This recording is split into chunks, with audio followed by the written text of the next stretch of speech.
I'm the target audience for the Breeders' Cup. Let's be honest here. I bet every single day. I handicap 320 days a year. I am in BC. I'm 3 hours away with dispendable income. Be very easy for me to go to the track. I will not be there because Halloween and my daughter take precedent. Now I'm surprised the reaction I got from Twitter because of that. This is VSiN at the Track. Now here's your hosts, Mike Somich and Aaron Halterman. Welcome into another VSiN at the Track, sponsored by First Bet. Make sure you check out our partners over at First Bet Racing. But Aaron, we've got just a monster show here, and it's fun because we are officially leading up to the Breeders' Cup now. So we're going to talk about the Breeders' Cup Classic, 3 of the older horse contenders a little bit later in the show. We've got a lot of updates around horses that are in training, that are working up towards the Breeders' Cup. We've got a couple defections as well, so make sure you stick with us for all of the Breeders' Cup news. We've also got 3 races we're covering from Keeneland this weekend, as well as some best bets. Mr. Halterman, how you doing, buddy? I'm doing great, man. Yeah, it is a big show. We're leading up to the Breeders' Cup. It feels like, boy, it's time, right? I mean, once those final preps get done, it's definitely time to do it. We got a lot of Breeders' Cup coverage. We got some nice Keeneland races as well. So doing great despite a disappointment from our hockey team last night. Yeah, man, the Blues were absolutely atrocious. A disappointment from the best bets last week as well. Let me just tell you, we gave out Lahaina Flavor in the last at Santa Anita last week. I'm still salty that horse did not win. Goes off at 17-1, ends up running second. Looked like a winner the entire time down the stretch and just does not get up for us. That would have been a nice little coup there at a price. I've got a 8-1 shot, so not going as crazy as the 12-1 last week from the best bet section. But we will get that to the end. We got to start this off with a little bit of a program announcement, Aaron. We're going to be busy Breeders' Cup week. We're going to have multiple shows. So on Tuesday, the 28th of October, we will be doing a show previewing Friday's card. On the Thursday, the normal time slot, we're going to be doing a show previewing the Saturday's card. And we're also going to have a video out around long shots we like specifically. One of the beauties of the Breeders' Cup, it's very easy to find prices you like. It's hard for them to win, but it is very easy to find prices that you do like.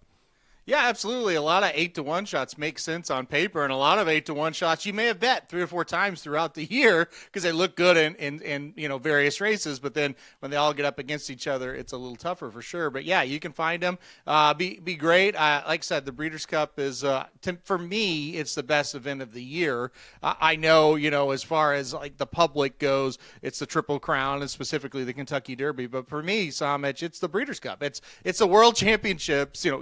World Championships of all the divisions. It doesn't get much better than that. Yeah, we should start out with the announcement the Breeders' Cup made. They came out this week and they put out a table where you can view all of the races, and it's a little bit confusing. Some horse players not very happy with the fact that you're gonna have to flip through, I believe it's 4 channels to be able to watch all of the races on both Friday and Saturday. Not that big of a deal to me. Like it kind of is what it is on that front. I'm just gonna watch the Del Mar feed, so I'm not gonna worry too much about it because I enjoy watching that Del Mar feed. It's also on Halloween this year on Friday. I tweeted about this. I took a bunch of flack on Twitter because I said I've got trick-or-treating obligations. It's amazing to me the difference in responses from people with kids and without kids when you're doing this, because I've got a 7-year-old. She loves Halloween. I'm going to go out on Halloween with her. And yeah, I'm the target audience for the Breeders' Cup. Let's be honest here. I bet every single day. I handicap 320 days a year. I am in BC. I'm 3 hours away with dispendable income. Be very easy for me to go to the track. I will not be there because Halloween and my daughter take precedent. Now I'm surprised the reaction I got from Twitter because of that. Well, a couple of things. The easy solution to the viewing, just download your First Bet app there and just watch the Del Mar feed, like you said, on First Bet. Boom, done, easy. You don't have to change channels at all. You just put it up on the screen and you're fine. The Halloween thing is fascinating to me because my business partner, Jared Welch, also has children about the same age as your girl, and they love Halloween. When you're in the central time zone like we are, it is the races, literally the Breeders' Cup races are right during like when you trick or treat, right? Yep. And so I don't have children, thankfully, but I have enough well-rounded mind to realize that is a problem, right? Mm-hmm. And he tweeted out the same thing, and a lot of people agreed. And then a lot of people were kind of giving him flack like that, like they gave you. And some of the comments were crazy. It's like, what do the Breeders' Cup care about these kids? I was like, well, let's see. These kids have parents, and the parents are the target age for the Breeders' Cup and for betting. And so, yeah, actually, it does make a little bit of sense. not to do it on Halloween. So I was surprised as well. And guess what, Somich? Next year, Saturday is Halloween, and it'll be Breeders' Cup Saturday during Halloween. The last time it happened was 2015. Actually, the year American Pharoah won the Breeders' Cup Classic, that was on Halloween Day as well.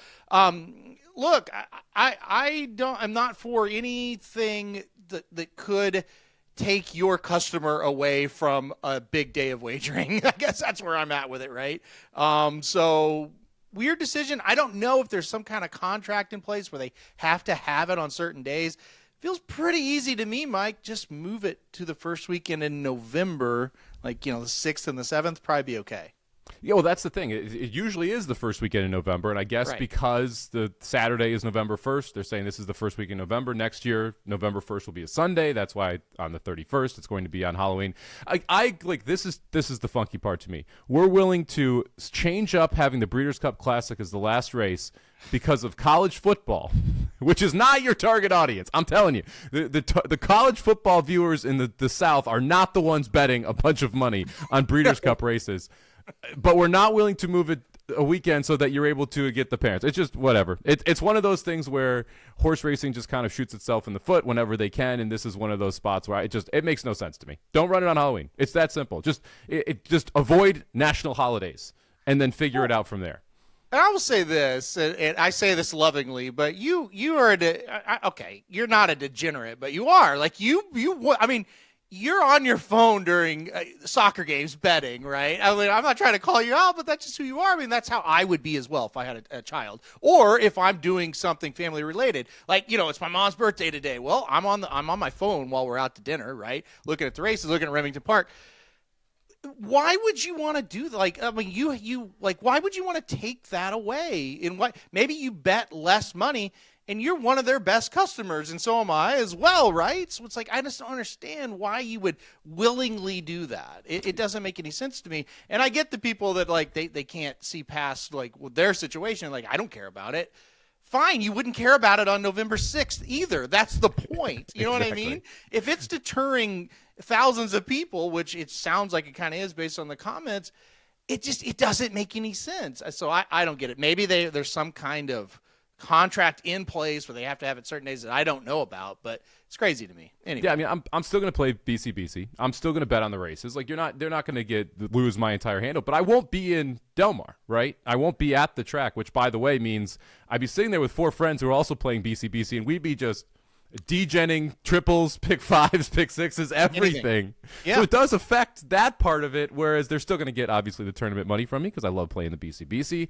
Fortunate enough to have a seat this year. So all of those pieces of it, to me, are the detractor. Like, last year, I did not go to Del Mar because Thursday night was Halloween, and I'm not going to miss Halloween with my daughter. And then I'm not going to drive from Santa Barbara to San Diego on a Friday morning to be able to be there by a first post at 9:30. Like, it just doesn't work. And so here we are. But anyway, I'm still very excited for the Breeders' Cup. I don't want anyone to get this wrong. It's not like I'm not betting it. It's not like I'm not excited for it. I wish that they thought about the bettors. I wish they thought about the people that are actually consuming the product versus just kind of rolling out with whatever it is. But hey, that's been a pretty common theme from the last couple of years of horse racing, so don't need to go too far into that one. We didn't even plan on talking about that, but there we are, a little sidetrack. But we're going to talk about some of the big news of the Breeders' Cup horses that we are not going to see and or going to see here. We'll start out with Thorpedo Anna. Unfortunately, we hear Thorpedo. Well, actually, I shouldn't say unfortunately. Thorpedo Anna has retired. Probably a good thing she just clearly was not the same horse this year that she was last year at 3. She was phenomenal. One of those all-time horses in that 3-year-old season. We saw her take on the boys. We saw her take on the older ladies. We saw her dominate the 3-year-old filly crop. Just not the same at 4. And I kind of hat tip to the connections here with pulling the plug now versus saying, well, we're going to run her in grade 3s, and we're going to run her in any condition we can before retiring her toward the end of the year. I think they did the right thing by retiring her here, but it's a bummer because she was a horse that was considering the Classic just 3-4 months ago when we were at Saratoga. So news that Thorpedo Anna has retired, I think it was probably the right thing to do by the horse. It absolutely was. I totally agree with that. And look, it is a situation where you'd love to see her, and you'd love to see her try to win the Distaff for a second straight year. And she's a superstar in the game, no doubt about it. But it's also kudos to them for saying, you know what, it's time. I mean, even her wins this year, they just didn't look the same as last year. That's kind of the best way I can describe it. It kind of left you going, wow, she's still good, but that just didn't look as crisp, I guess is how I would describe it, as last year. And then those 2 races this year, the last one, being last weekend, where it's just like, or 2 weekends ago, I guess it's been now, where it's just like, yeah, that just wasn't her. It just wasn't her at all. She didn't show up at all, no kind of effort at all, and that's just not something that you normally see. So, yeah, good on them to retire. Sad that we don't get to see her. Yeah, it is a bummer. It makes that distaff even more wide open than it was heading into it. Obviously, after her last race, it was going to be wide open, but now with her completely out, Jin got that win over Nitrogen. Going to be interesting to see what this distaff field looks like on Breeders' Cup Saturday. Another defection in this one absolutely matters. Cavalieri also out of the Breeders' Cup distaff. She was a horse that I was excited to possibly bet on in that race, depending on what her odds were going to be in the rest of that field. She won impressively last time out while missing the break for trainer Bob Baffert, able to still get a nice win in the stretch. No Cavalieri, another distaff defect. How is this kind of shaping up your idea of the distaff this year? It's a weird one, isn't it? It doesn't feel like a Breeders' Cup race at this very moment, to be honest with you. I was with you. I really liked Cavalieri's last race, but like a lot of Bob Baffert runners the last few years, just cannot stay healthy. They just can't make races that they target a lot of times. So Cavalieri is out. And then the other Bob Baffert trainee, Seismic Beauty, who I think is very good. I think she's going to look very good in this race. We haven't seen her since early in the Del Mar meet, which tells you what, right? She's been hurt, is hurt, something's wrong with her. So can you trust her? And then if you can't, where are you going in this? Because the older horses have been pretty average, minus Thorpedo Anna when she was winning. The 3-year-olds, they have totally fallen apart after what looked to be a pretty good group early on in the season. This feels like a grade 3 at Churchill Downs on a Friday right now. I mean, this just doesn't feel like a Breeders' Cup race at this very moment. Now, things could change. It's October, 16th as we sit here. So things could change. But right now, this just feels like a mess, doesn't it? I'm not sure how much can change. I don't know who could pop up in the next 2 weeks that you're super excited about. So we've kind of seen all the final efforts here. I think it's going to be a good betting race. Because if you have an opinion, you're most likely going to get paid for that opinion based on the way that this is starting to shape up. So we'll have to see what happens there. Nitrogen probably going to be your favorite, is my guess, after the defections that we've seen, even though she's, she got it done at Saratoga over the 3-year-olds and Good Cheer, who's another horse, probably going to be a shorter price. That we'll see what the heck happens in that spot. One other Baffert-related news I want to at least mention. Nysos is back-ish, sort of. Nysos lands on the work tab, which is a good thing. You got to work out to be able to run. So Baffert does have Nysos working. Not going to go Breeders' Cup Classic, assuming all goes well. And I'm putting that last caveat on there because I'm not ready to assume everything's going to go well. Nysos looking to point toward the Breeders' Cup Mile, Aaron. I would really love, not to go on a tangent here, to kind of have a case study of the last 4 or 5 years with these Baffert runners and see just how many of them disappear and then come back and then get hurt, all this stuff. Because Nysos, you just add him to the list that is just a huge list of horses that show up, they look amazing, they disappear for a long time, they come back, they look amazing, they're gone again. Look, if Nysos enters the Breeders' Cup Dirt Mile, and again, you're just guessing, is he good enough? Is he healthy enough, I should say? He is way the horse to beat in that race, right? Yep. But you got to play this guessing game. Is he healthy? What if the wheels come off after 6 furlongs? We got 2 furlongs to go here of the mile race. And I hate that. I hate that aspect of this, but I think that's what we're going to be. I don't know. Look, he was rumored he was going to run in the Goodwood back in September. He didn't even have a work before the Goodwood was ran. So I don't know what to think of him. He is a super, super good horse. But will he be healthy enough? Will he enter? I don't know. Your guess is as good as mine.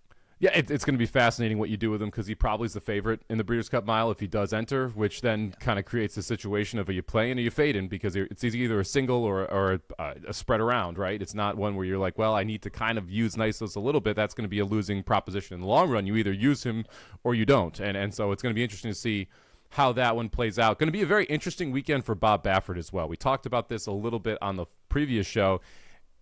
It looks like he's going to have a runner in every single major dirt stakes. Every Breeders' Cup dirt race, he'll have someone on the track. It's not been a good year for Bob Baffert. Like if you rewind to what he did in the 3-year-old crop, not been great when he's been shipping to Saratoga, to Gulfstream, to Oakland Park, to everywhere across the country. Not been a good year for Bob Baffert, and now you've got him at his own track. But all the horses that have been beating his horses will be shipping in. I think it's going to be fascinating to see how he does these 2 days. Yeah, I do too. I think the juvenile, the juvenile races on the dirt are the big ones. He really needs to get one of those. If you're sitting there rooting for Baffert and wanting him to win 2 or 3, I think those are big races with Explora and then with Brandt in the juvenile fillies and in the juvenile. Juvenile, he's going to have a few more actually for that. But anyway, yeah, I mean, he needs to win those 2-year-old races. I'm not sure because I'm with you. Like his older crop of horses, they do really well out in Southern California, but they've left a lot to be desired. I guess Hope Road maybe in the filly and mare sprint. That's one that went to Saratoga and did win, so maybe that's one that could do it. But yeah, it's going to be very questionable. It's an interesting situation because Dwayne Lucas and Aidan O'Brien are tied at the top with 20 Breeders' Cup wins. Obviously, Dwayne Lucas passed away, so he will get past. Aidan O'Brien's going to bring over some. Bob Baffert has 19 Breeders' Cup wins, so he's right there as well. So that's kind of an interesting side note as we watch here. Can Baffert, pass Lucas and be the leader at the end of the year? Will Aidan O'Brien win a couple? So it'd be interesting to kind of monitor that situation as well. Aidan O'Brien minus a half win versus Bob Baffert. Who's ahead at the end of this weekend? Minus a half win. What a great line. Jeez. I think Aidan O'Brien. Because I've heard like some of the horses he's bringing over, they sound like they're going to be good on the turf for sure. I mean, obvious statement, but they sound like he's bringing over kind of a stronger group this year. The A group, right? We always talk about the A, the B, and Right. the C string for Aidan O'Brien, and who comes over makes a big difference in whether or not they're able to dominate specific races inside the U.S. Usually it's the A string when it's the Breeders' Cup, and it sounds like it's going to be again this year. I think Baffert's going to have a bad weekend. I'm just going to go out and say it now. I am leaning away from Bob Baffert just crushing it like we've seen him do in the past. I think this is a little weaker stable than he has had. Iron Orchard questionable for the Breeders' Cup Juvenile Fillies here. Horse that looked very good at Saratoga. Kind of been not wonderful, but has been one of the, I'll say, the middle tier stars inside this division. Yep. What are your thoughts here on Iron Orchard? I think it's interesting that like Iron Orchard is based in New York, obviously won the last race, and then Napoleon Solo, based in New York, won the last race up there as well for the male side of it. And they both are like, I don't know that we want to go all the way to California. It's like, this is not a different country we're going to, guys.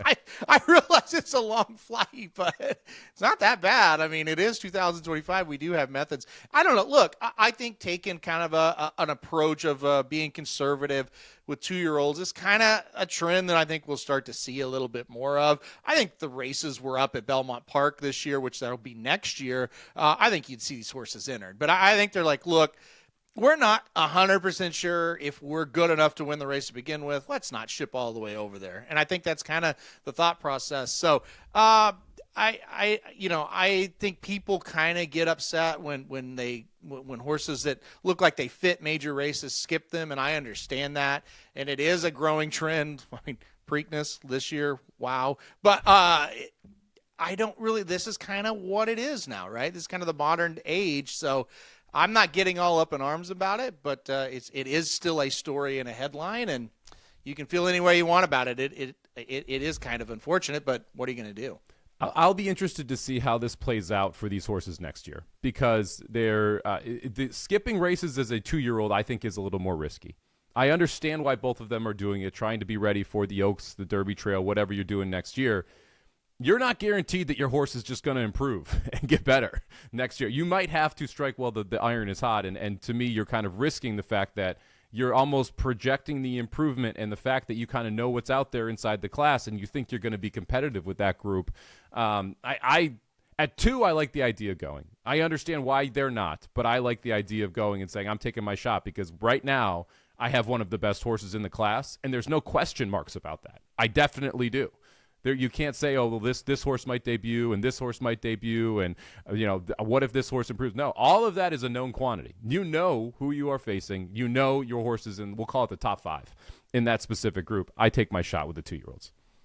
Yeah, I think you're right about that. And because how many times did we see horses that are really, really good at 2, they'll go to the Breeders' Cup and they'll win, or they'll run really well. Maybe they run second or third, and then you look up in March of the next year and it's like, where is that horse? Yep. Like he can't even hit the board in some of these races because horses rapidly improve as from 2-year-olds to 3-year-olds. So that's a constant thing. So I do agree with that. Again, you look at like the case of Sovereignty. This was a 3-year-old, obviously, so a little bit different, but like they skipped the Preakness so they'd have a better shot to win the Travers, and that plan executed well. And it's like, well, what can we really sit here and say? So we'll see if we can kind of say the same thing for these 2-year-olds. I'm kind of leaning with you. I would hit, if I've got a good one, I'd run it right now. Well, especially when like Sovereignty multiple graded stakes winner when it skips the Preakness, right? You don't have none of these horses have won a Breeders' Cup. None of them have won a dirt. Like you don't already have that breeding feather in your belt here. You're still looking for it, and I'd rather try and strike while the iron's hot. 3 of the horses that we talked about last weekend, Journalism, Baeza, and Sovereignty, all working well towards the Breeders' Cup. So it doesn't look like we're looking at any defections in the Classic, which leads me to ask the question: are you ready to take our head-to-head bet yet? You get Baeza, I get Journalism. Are you still being a chicken with 2 weeks to go?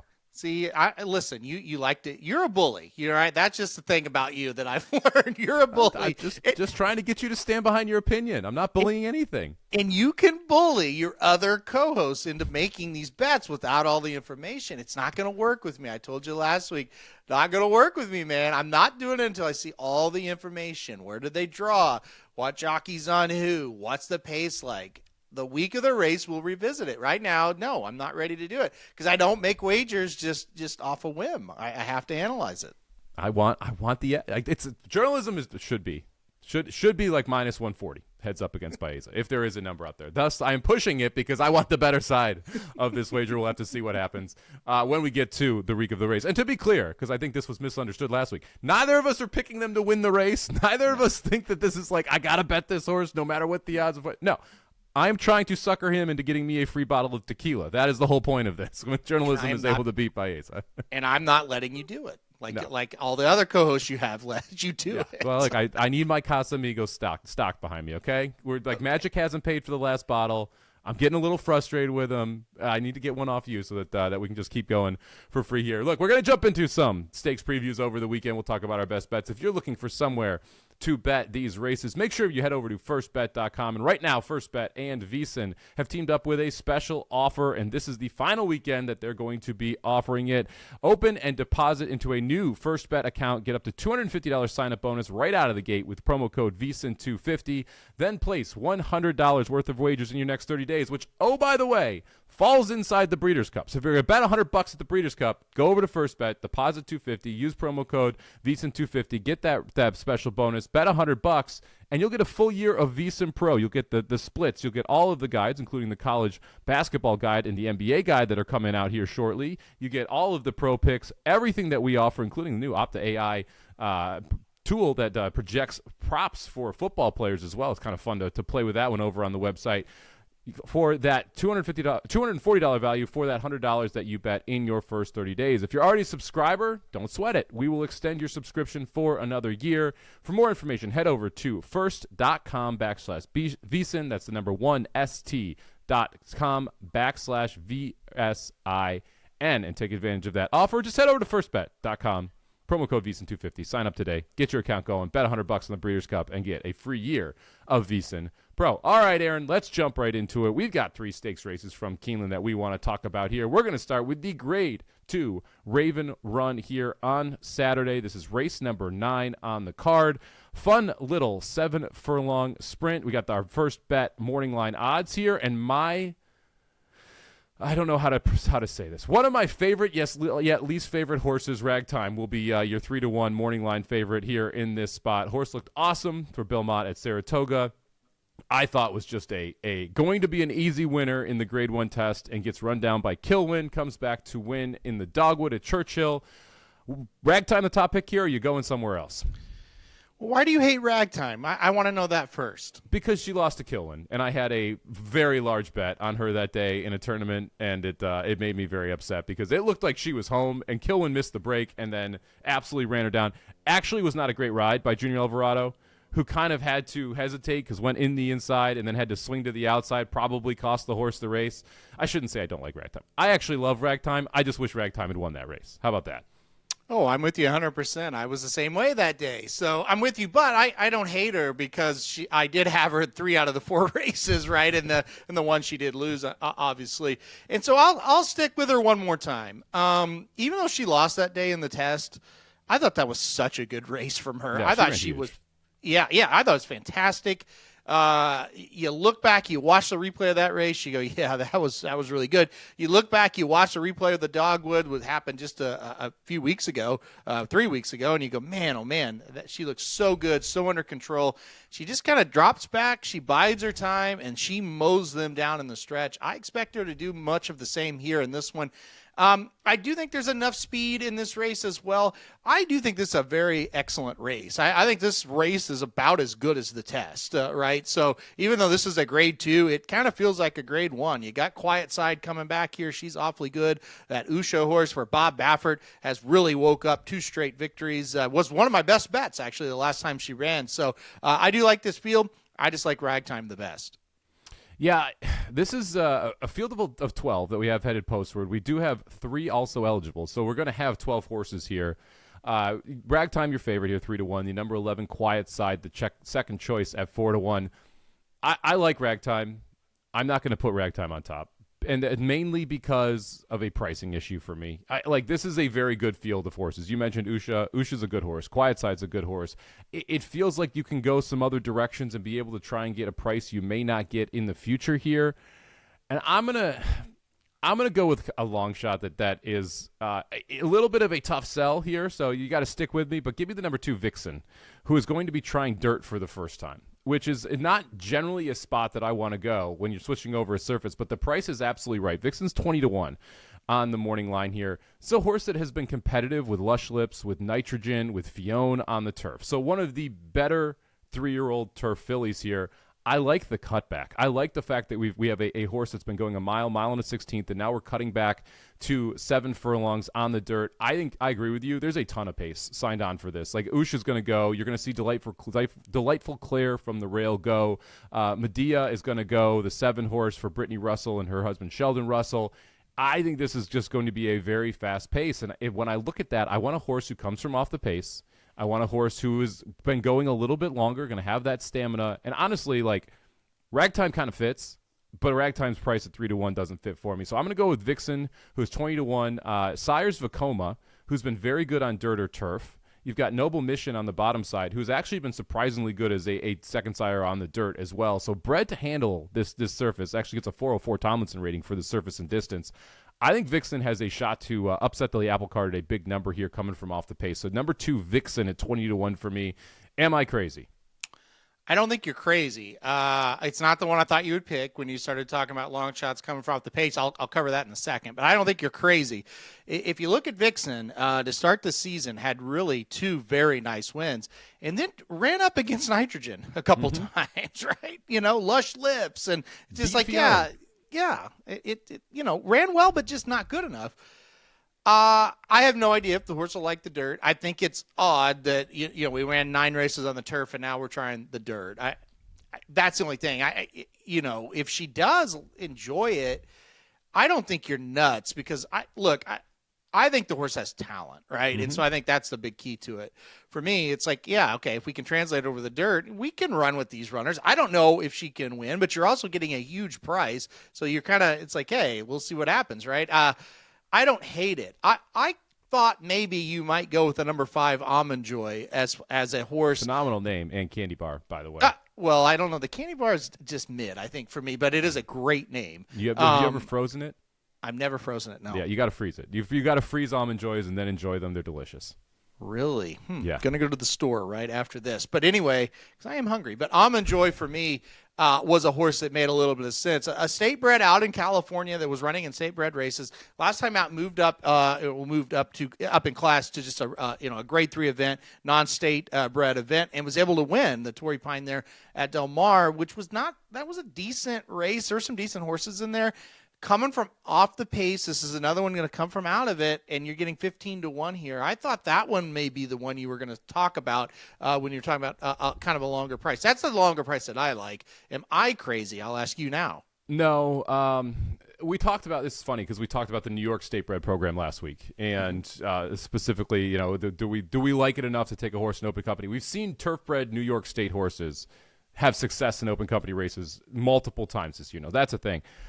I don't really like the state bred fillies when we're talking California. That to me was the problem with Almond Joy, is that like we've kind of joked that the 3-year-old class from a filly perspective in California is not great. Like there's really 1 or 2 horses out there that are good and no one else is, and she's not been running against that bunch. She's won 5 straight though, and you don't often get a horse at 15-1 who's won 5 straight races. So I think you could do worse. The other price I looked at was Strong State, the number 3 horse who first off the layoff in that dogwood ran second to Ragtime. Was a short price in pretty much every race in her career prior to outside of her debut, where she was 18-1, and then that last race where she was 30-1 in the dogwood. Ran second to Ragtime, was trying to make up ground late there. Got a little bit tired. I'm wondering if second off the layoff you get enough of an improvement to make her a player. But again, 15-1, I don't hate the idea of the number 3 Strong State, but I just like the upside with Vixen, where I think the connections decided we're not good enough to beat these horses on the turf. Maybe we are on the dirt. Yeah. And the workouts in the morning have been good enough as well. Fascinating race. Anyone else here that you want to talk about before we move along? Well, I think the one thing we got to mention, and at least in my mind, what I think about here is like, okay, yeah, there's a lot of speed, but there is a Baffert horse that has speed, and are we overthinking it? And Usha, the number 8 horse, is just going to go out there and be the speed of the speed and take him gate to wire. I mean, how many times did we analyze races and go, boy, this looks like a pace meltdown, and then the Baffert horse goes gate to wire, right? So I do think we have to talk about her. I think she's one you need to use in this spot. This is a horse that had a ton of hype and never lived up to it. And then the last 2 races this year, she's lived up to it. She's looked like that horse. So I think if you're going to play one speed horse, I think the 8 Usha makes the most sense. See, it's funny. I would actually play the horse to her inside. Medea, who's 10-1 on the morning line. I mentioned Brittany Russell, Sheldon Russell. I think the 7's faster than the 8, and that's going to be. If I'm taking the speed in this race, I want the speed of the speed. And I think the 7 is going to be slightly faster than the 8. I think the 2 of them are going to cause each other huge issues. I don't know what Delightful Claire is going to do from the rail because Joelle Rosario's riding, and she's not the naturally fastest, but she wants the lead. So we'll see if Delightful Claire goes forward or sits back. Last time Rosario rode this horse, he sat in second. But that was a different style trip. That was an outside post, not an inside post. So a little more of you got to decide earlier when you're the 1 than versus when you're the 7 of 10 horses based on the trip that you want. So we'll see what Delightful Claire does from the rail. I think the 7 and the 8 are the 2 fastest, and I think the 7's actually faster. I also think that there is no reason Sheldon Russell should ever give up the lead in this spot with it being on the inside. I think that's what sets up this pace duel, and I think that's what sets it up for horses coming from off of it. And that's why the 7 and the 8 weren't high on my list. However, if Usha runs the race 2 back, where the 7 goes and Usha just gets to sit right outside, she could still be dangerous. She doesn't necessarily need the lead. Yeah, I think that's the key is going to be the 7. I agree with you as well. And to me, I just look at it and go, well, how many times have we seen these Baffert horses kind of outrun what they have on the form? You know what I mean? As far as running early. So not as much this year.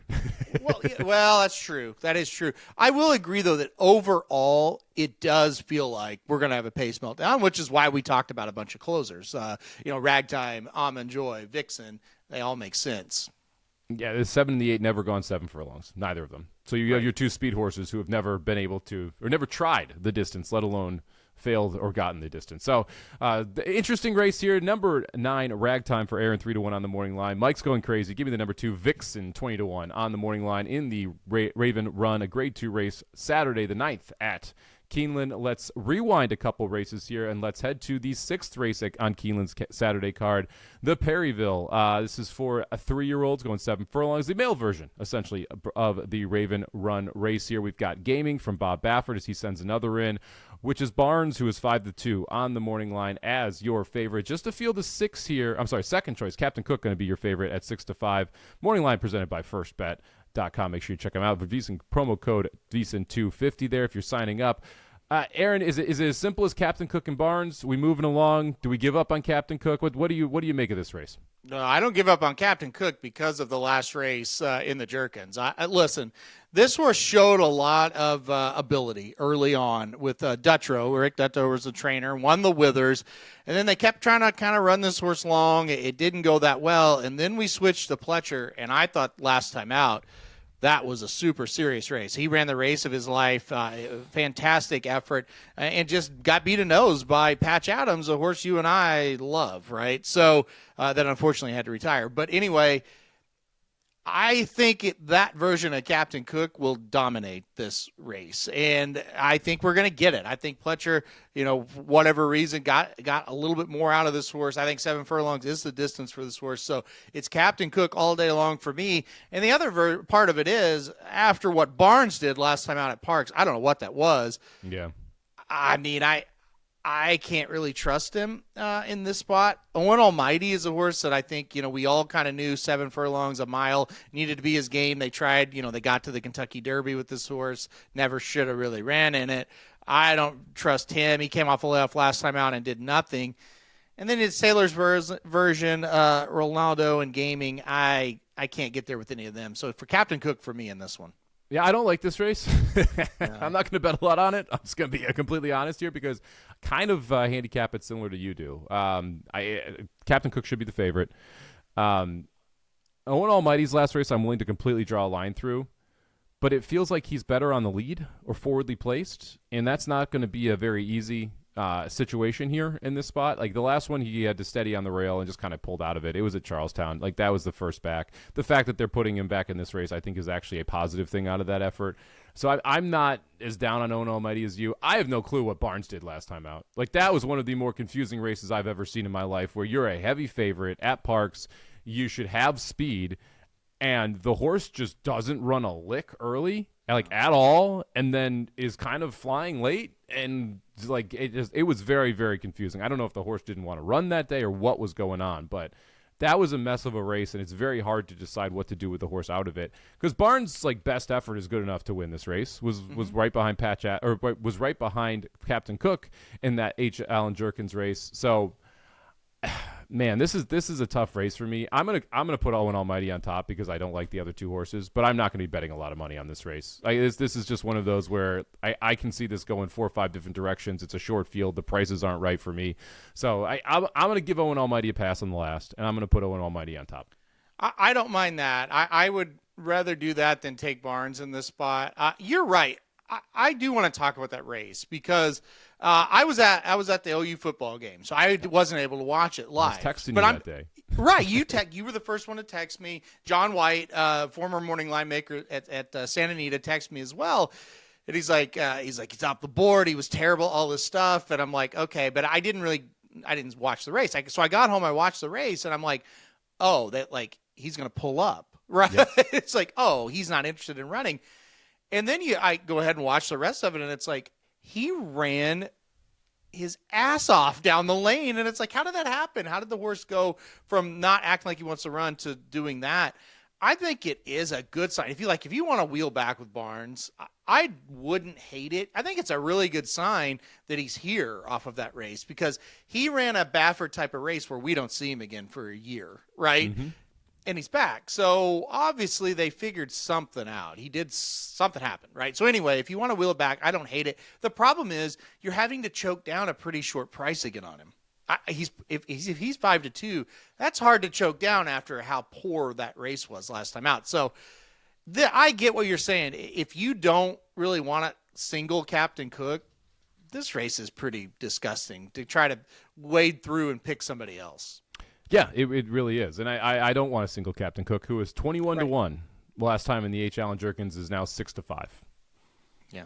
That's not the style of horse that I usually like to bet. I don't, that's the class we talk about wedding funeral all the time.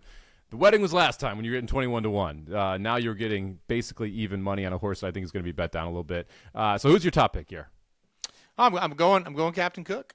All right, Aaron on number 5, Captain Cook, 6-5 on the morning line. Give me the number 4, Owen Almighty at 4-1. although this is not going to be a race that I wager a large amount of money on. So make sure to just get that one right out of the way there.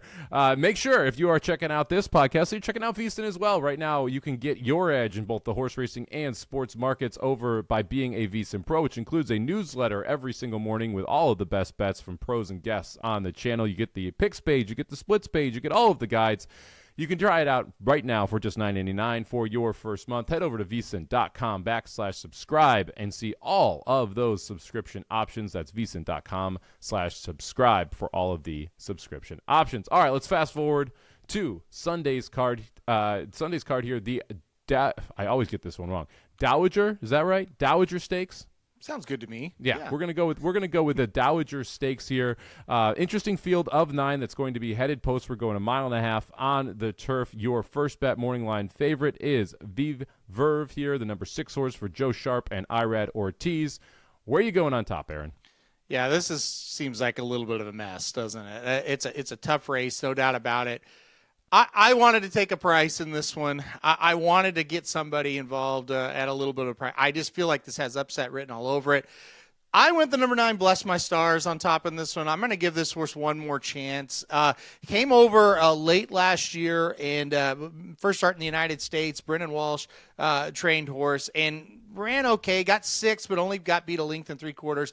Tried the Pegasus Affiliate Mare Turf next. Didn't run as well that day. Got 6, beaten 5 3/4. And then we haven't seen this horse for a long time, right? That was way back in January. Now we're back. Brennan Walsh is having a very good meet here at Keeneland so far. Velasquez gets aboard. I think that's a pretty good sign as well. I want to give Bless My Stars one more shot in this one. I think this horse comes back in a good spot. I've kind of been waiting for this horse to go a little bit longer in the United States. Been running in a mile and 16th race.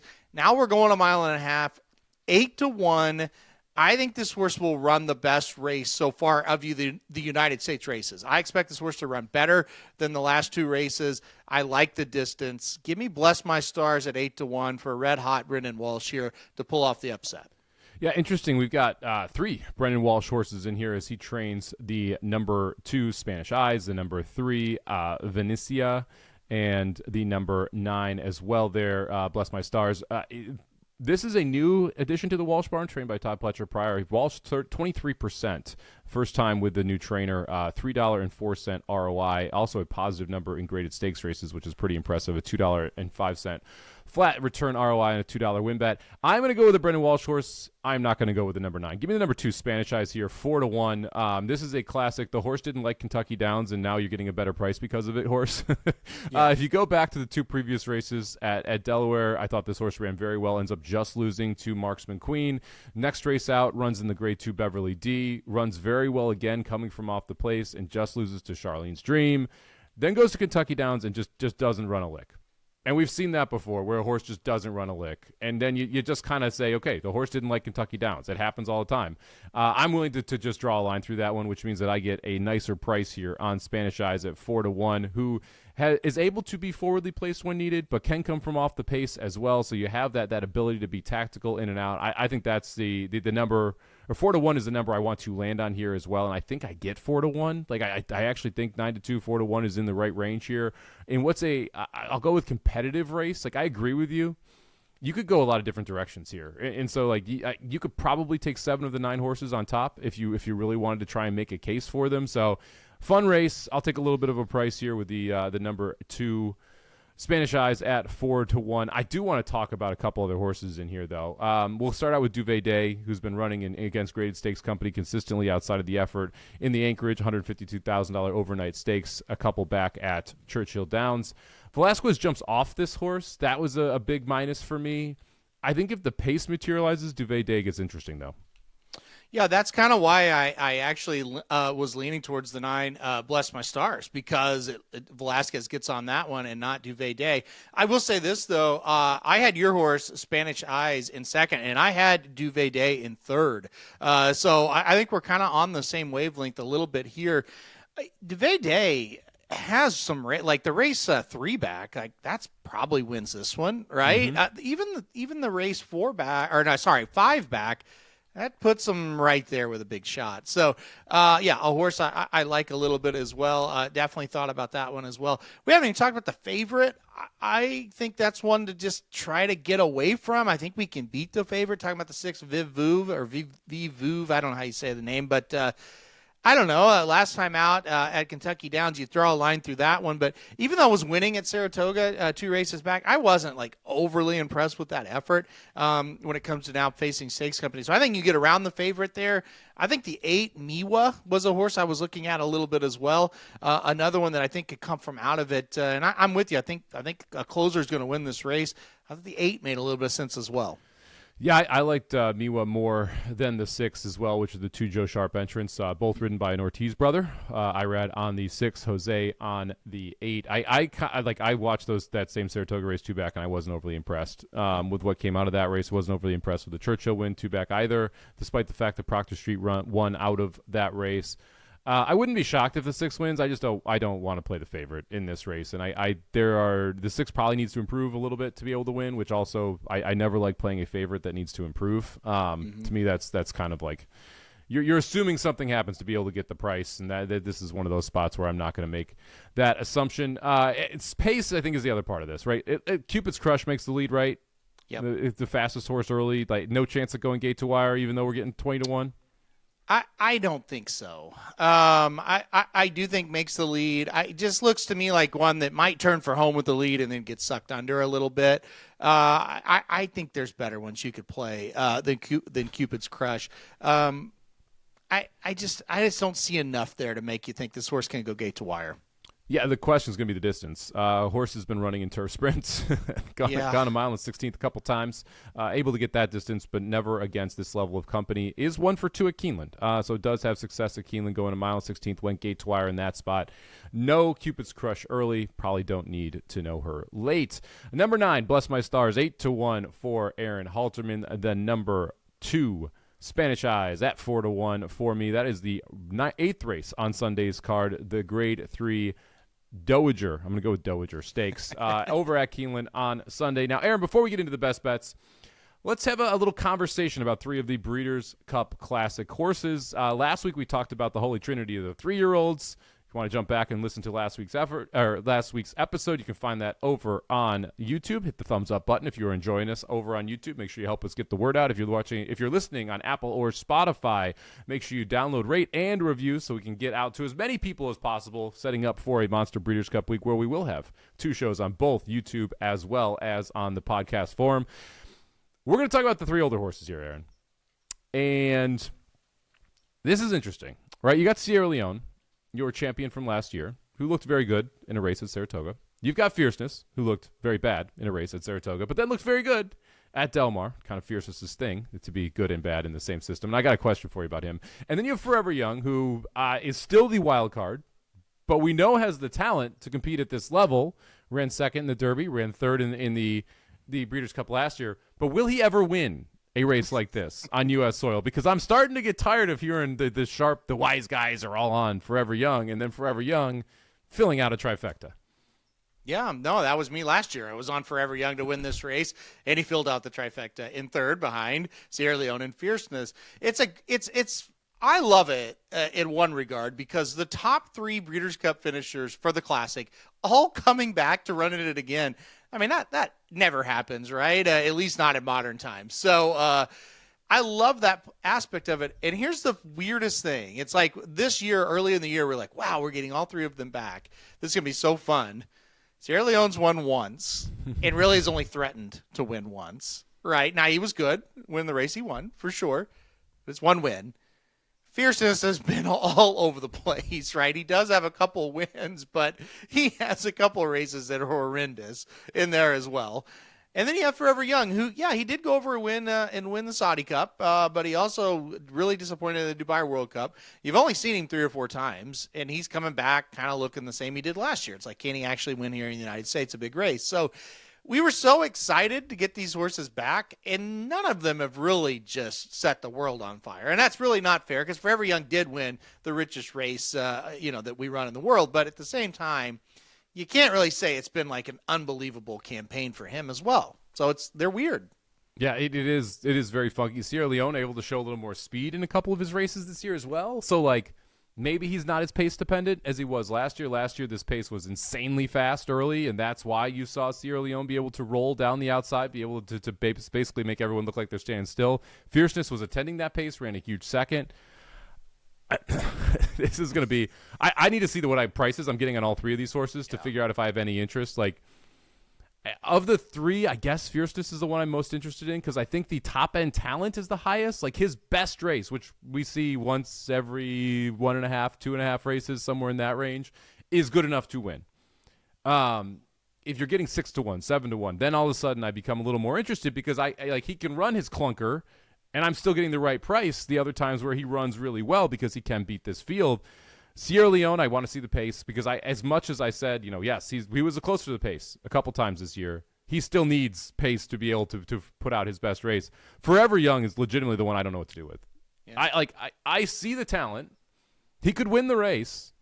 What is a fair price on Forever Young is near impossible for me to set because we haven't seen him beat this level of horses before, although we do believe he's got the talent to do so. He is the weird one for sure, and that's why I ended up on him last year. I thought, you know what, we had only seen the one race. We saw him at the Kentucky Derby, and I could make an excuse for him there. And then you watch his international race, he's like, you know what, if he doesn't get bumped down the lane this time, he's going to win. And what happened? He got a perfect trip, and he ran third. He didn't threaten, you know what I mean? And so he didn't embarrass you if you picked him, but you also are like, well, that wasn't anything to get excited about either. That's what I'll say. If you handicap this race and you are 100% sold that there's going to be a lot of pace, Sierra Leone is the horse. If not, I wouldn't play him, right?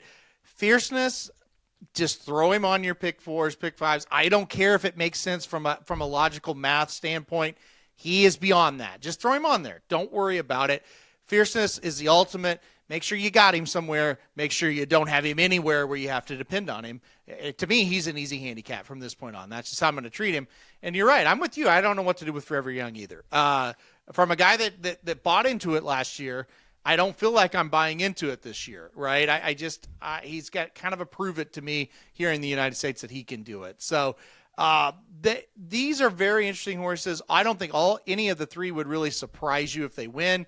But they've got their flaws. There's no doubt about it, and they've shown us their flaws over and over. Yeah, you're right. They have their flaws. That's a very good way to put it. Now, the top, like the A-plus game, are all three of these horses good enough to beat Sovereignty? If you get the best version of them, can they beat Sovereignty? I think the only one, if we get the absolute best version, the only one that scares me is Fierceness. I just feel like he is a horse that can run just a nutty race, right? He's got it in him. I don't know if we'll get it. He's the one that scares me. What sports team does Fierceness comp to? Because I was thinking about this earlier. Because like at first I'm like, well, it's kind of like the Baltimore Ravens, where like they're like the A game is can beat anybody, but they don't show up in like the playoffs, which I think is actually a little mean to Fierceness. Because he did win the Breeders' Cup Juvenile, right? He did win the Travers. So you have like some marquee races, but he did not show up he showed up last year in the Breeders' Cup, but runs second, doesn't win it. And then doesn't show up at all in the Kentucky Derby. Then I thought like maybe he's like a James Harden comp because you have those really good playoff games, the really bad playoff games, but has never really won the huge one, but does have some success and an MVP. Then I thought like maybe the Denver Nuggets. I went through like 6 different teams / players to try and comp him to, and it's just very difficult to find a sports comp for him because of how inconsistent he is, yet the top-end talent is clearly there. Yeah, Toronto Maple Leafs come to mind a little bit. You know, the Toronto Maple Leafs have all that top-end talent that you just kind of mentioned there, but they can't ever really win the big one, put it all together, be consistent in the playoffs at all, really. Well, they are consistent. They lose in the playoffs. So the Maple Leafs, I think, come to mind a little bit. What about Josh Allen? Okay, like you have the huge efforts, like the one in Kansas City where he loses in overtime, where it's not his fault at all. That's the Breeders' Cup from last year, right? Yeah. You've got the Travers level win with the MVP, right? That's what we're comping to there, but has not won a Super Bowl yet and has a couple head scratchers. But he was more head scratcher early in his career than he is now, though. Yeah, I think Lamar might be a better comparison than Josh Allen. I think, because Lamar's kind of has those playoff games where you go, oh, wow, that was bad. After we saw him win the MVP, I think Lamar Jackson would probably be the better, kind of comparison, because I think it's the best comparison now that I think about it a little bit more, because think about it. There are games you watch Lamar and you go, oh, they couldn't have lost that game. Yeah, he played he's so well. Yeah, he's unstoppable. He ran amazingly. He threw the deep ball well today. And then you watch playoff game 2 years ago against the Chiefs, and you're like, he got him beat, right? So it's like, yeah, I think it's Lamar Jackson. I think you talked me into. I put you on the spot here. You had no idea I was going to do this comp. You said Josh Allen, you talked me into Lamar Jackson somehow. That's how good you are, Somich. Yeah, I did lead with Baltimore, and I guess we can focus in a little more on Lamar there. It's going to be fascinating to see how all three of these run. I feel like I'm not going to be in on Forever Young. I obviously want to see what the post, all that jazz, right? Full caveat, we're 2 weeks out. We have no clue who's actually running in these races yet, or where they'll draw, or what the pace is going to be like. But I can see a world where Sierra Leone repeats because of a pace setup. I can see the world where Fierceness just freaks, and so he can win. I'm not sure the world that Forever Young wins after last year, when I thought this was you didn't have the sovereignty in that field, and you got the trip that you wanted. I think with Forever Young, you just kind of got to convince him he's in Japan, and then then he wins, right? Because when he's in Japan, he looks really tough. I'm not even going to go there. As someone who lives in Middle America in Bodunk, Missouri, how are you going to convince a horse to be in Japan, Aaron? You're going to put him on a fast rail train and give him some ramen noodle soup when he's sitting in his stall? What are we doing here? Well, listen, I'm not going to go this far. You're getting crazy now. I think you just tell him. He's a horse. Yeah. You just tell him you're in Japan now. Yeah. All right, let's go to the best bets here. We got a couple best bets, 1 from Friday, 3 from Saturday. If you're trying to bet any of these, make sure you head over to firstbet.com. Promo code VSiN250 for $250 sign-up bonus, as well as a year of VSiN Pro if you bet $100 in your first 30 days. We'll kick it off with Mr. Halterman, who is headed to South Florida and Gulfstream Park on the Friday card for your first best bet. That's right. Gulfstream Park Race 8. For me, I'm going to go with the number 5, Attendre, on top in this spot. And I think this was a situation that last time out, Attendre finally found his friends, right? Dropped down to the 12-5 claiming level. And all of a sudden, after some losses against Tupper that he was fairly close in a couple of them, all of a sudden he drops down and he finds himself on the lead, and he just takes him gate to wire because he's facing weaker horses. Well, we're at the 8K claiming level here. Now, don't get confused. It's about the same type of level. Last time out was a non-winners of 2. This one's more of an open claiming race, so it's about the same level as what he faced, even though the claiming price is a little bit lower. But still, you look at the race, it's like, hey, if he runs that last race, he'll be on the lead again, and he'll outfinish them if he gets on the lead, in my opinion. So I think Gulfstream Park, Race 8 on Friday. Give me the number 5, Attendre. Yeah, I like that Carlos David didn't overplace this horse after last time. Did not try and go back to $25,000, $35,000 claimers. He stayed with the friends. I think that this horse makes sense. Hopefully you get that 5-2 price. I'm going to go to Keeneland with my first best bet. This is Saturday, race number 8, $140,000 and 3X allowance. Really interesting race going a mile and a 16th here. This race is absolutely wide open. You could pick, I don't know, 4 or 5 different horses that could legitimately win this race. Your favoritism is very lukewarm in this spot at 4-1 on degree of risk. You've got a horse at 9-2 that's never tried the turf.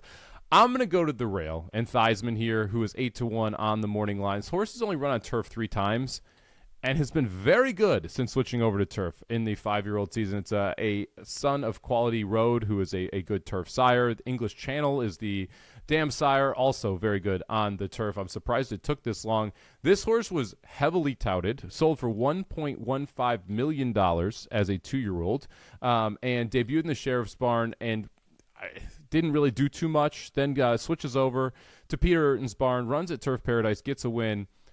Fast forward to the second half of this year where Urton's like, we're just going turf. And since we did, the horse has 2 wins in 3 starts. The loss was sprinting, which I think is not what this horse wants to do. I think it wants to go long.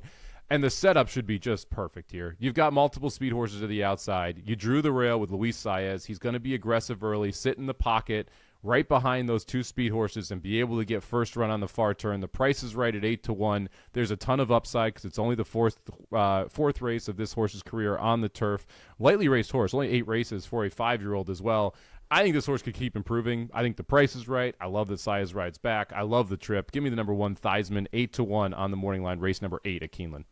Good pick. Love that pick. Good pick. I've got that horse on top as well. Good pick. Legit 8-1 shot that is absolutely live. We'll see if we get 8-1. But like it's the fun part about Keeneland. Like you can make cases for horses at prices, and then this is one where I can't wait to put a win bet in on Theismann in the 8th race on Keeneland's Saturday card. Your second best bet coming from Saturday's Belmont at the Big A card. Second race, who do you like?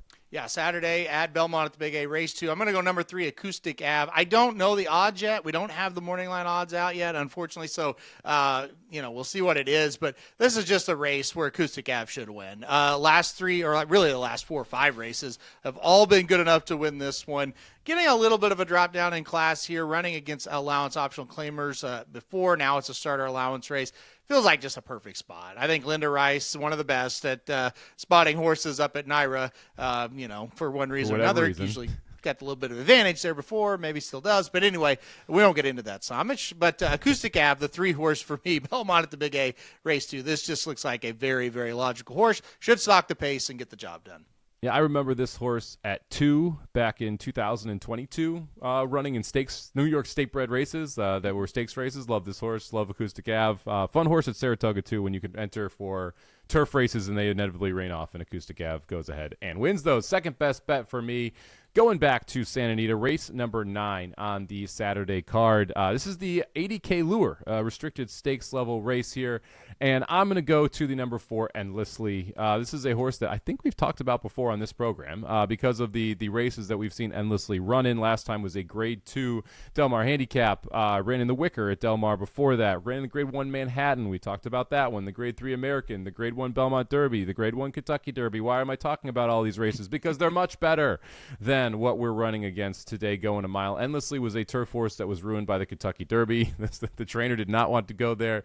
The connections did. McCarthy ended up agreeing to it. Endlessly ran 9th in that spot to Mystic Dan. But if you watch what this horse has done back onto the turf, it's just not been able to replicate what we saw originally. However, Santa Anita, one of this horse's favorite tracks, won the Zuma Beach impressively at 2 over the Santa Anita turf course, went to the Juvenile, the Breeders' Cup Juvenile turf, ran 8th that day. I thought actually ran pretty well considering there's a little bit of trouble and was hung wide on both of those turns. Now we're getting back to Santa Anita. The last race I thought showed a little bit more signs of life. It was going way too far. The race 2 back in the Wicker, this horse absolutely fit and was just late because of the post. Drew the 10 of 10 post that day. Now we get a much better post going a mile, which is what I think Endlessly wants to do. And you're running against restricted company in the lure for 80K. You're not running against Grade 1, Grade 2, Grade 3 competition. And because of who else is in here, horses like Goliad, horses like Sumter, horses like Nysos Last Hurrah, you're going to get 7-2 on Endlessly, who I think absolutely fits with this field. So number 4, Endlessly, 7-2. Santa Anita, race number 9 is my second best bet, Aaron. I think it's a good pick as well. I think it's a very good pick. Kind of been, trying to find himself after kind of in those tough spots where I don't think the trainer really wanted to run, but I think is in a good spot here to get some confidence. So I'm with you. Yeah, it's a horse that, again, had a looked like was going to have a great grass career. And then unfortunately won a Kentucky Derby prep on synthetic, and then things went off the rails, right? So it's funny how it's like we've talked about. I know we talked about some of our, like Patch Adams, a horse that's cutting back off the Derby trail and clearly was not a Derby horse, but was very good at sprinting. Again, unfortunately retired, but it's another one where the Derby trail kind of was a negative for this horse's career. We'll see if Endlessly can get things back on track on Saturday. That's going to do it here for us at VSiN at the Track, presented by First Bet Racing. If you're watching us on YouTube, make sure you hit that thumbs up button. Make sure you subscribe to the channel so that you get all of the new episodes that are going to be coming out. Breeders' Cup week, again, we'll have a Tuesday episode on the 28th covering all of Friday's Breeders' Cup races. We'll have a Thursday episode, normal time, same place, and we will be covering Saturday's races. We'll cover 5 of them, including the 3 big ones, as well as 2 of the other races that we like. And make sure you are subscribed to the podcast over on Apple or Spotify, as we will be dropping our best long shots at the Breeders' Cups as well. The horses we're looking to make an impact at a price. Aaron, we're 2 weeks out. If I told you I gave you 100 mic bucks to bet one horse at the Breeders' Cup, who is it right now? Sovereignty. Easy. Yeah, I knew you'd say that. Easy. That's not fun. You got to have a more fun answer next time. I'll ask you again next week, but I will exclude Sovereignty. Nope. And I'm going to make you actually work for it a little bit because I know you love some sovereignty there. Yep. Thank you very much for joining us here, VSiN at the Track. I am Mike Somich. He is Aaron Halterman for our super producer, Matt Deutsch, who does an awesome job with everything on the back end. We will see you next week. Good luck at the track. This is VSiN at the Track.